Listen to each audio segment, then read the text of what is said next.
ક્રિપ્ટોકરન્સીના અલગ અલગ કોઇનમાં ઇન્વેસ્ટમેન્ટના નામે લોકો સાથે છેતરપિંડી કરનાર ટોળકીના માસ્ટર માઇન્ડ સૂત્રધારને મુંબઈથી દિલ્હી જતી ટ્રેનમાંથી તેના 3 સાગીરતોને સુરતની સાયબર ક્રાઇમની ટીમે ઝડપી પાડ્યા હતા.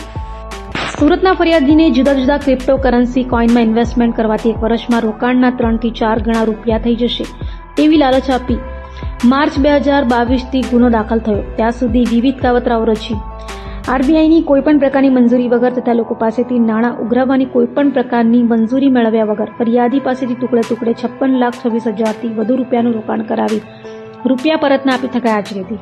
જે અંગે વર્ષ 2023માં ફરિયાદ નોંધાઈ હતી. તો હાલ સુરત સાયબર ક્રાઇમની ટીમે આ ટોળકી અંગે તપાસ કરતા ગેંગનો મુખ્ય માસ્ટર માઇન્ડ સુભાષચંદ્ર રામરતન ઝેવરિયા હોવાનું અને તે મુંબઈમાં હોવાની માહિતી મળતા એક ટીમ મુંબઈ ગઈ હતી.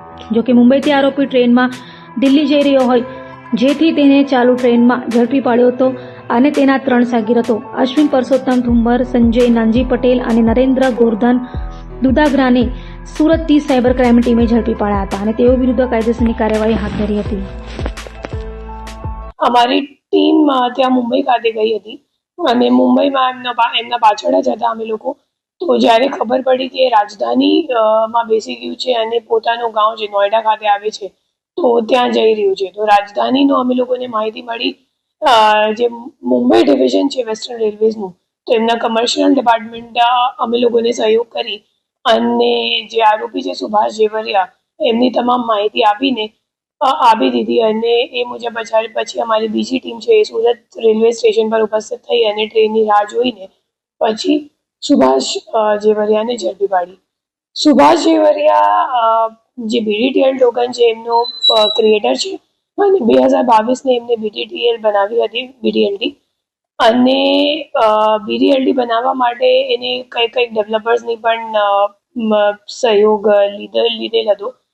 અને એના સિવાય 2022 પહેલા પણ 2017માં જે સુભાષ ઝેવરિયા છે એટીસી કોઈન નામનો પણ એને ડિજિટલ ટોકન બનાવ્યો હતો અને એટીસી કોઈનમાં પણ એમને ઘણું બધું રોકાણ કરાવી લીધી હતી. અને એમાં જે મુંબઈ પોલીસની ઇકોનોમિક ઓફેન્સીસ વિંગ છે એને પછી એમનું અકાઉન્ટ ફ્રીઝ કરીને 84 કરોડ જેટલા અમાઉન્ટનો ગુનો નોંધાયેલ હતું અને અત્યાર સુધી આ અમાઉન્ટ ફ્રીઝ છે. અને બીડીએલડી જે કોઈન એમને 2022માં ક્રિએટ કરી એના સામે પણ ગ્વાલિયર અને આગ્રામાં 2 છેતરપિંડીનો ગુનો આ આરોપી સામે દાખલ થઈ ગયો છે ઓલરેડી. અને હાલ આ આરોપી અમારી કસ્ટડીમાં છે. અને બીડીએલડીમાં જે આપણા ફરિયાદી છે એને 3 લાખ રૂપિયાનું રોકાણ કર્યું છે અને એમાં પણ એમને કંઈક વાપસ મળ્યું નથી પરત. એના સિવાય જે ત્રીજો કોઈન છે એનું નામ છે ઓરા. ઓરા પણ એક ડિજિટલ ટોકન છે અને એમનું લોન્ચ થયું હતો ઉદયપુરમાં.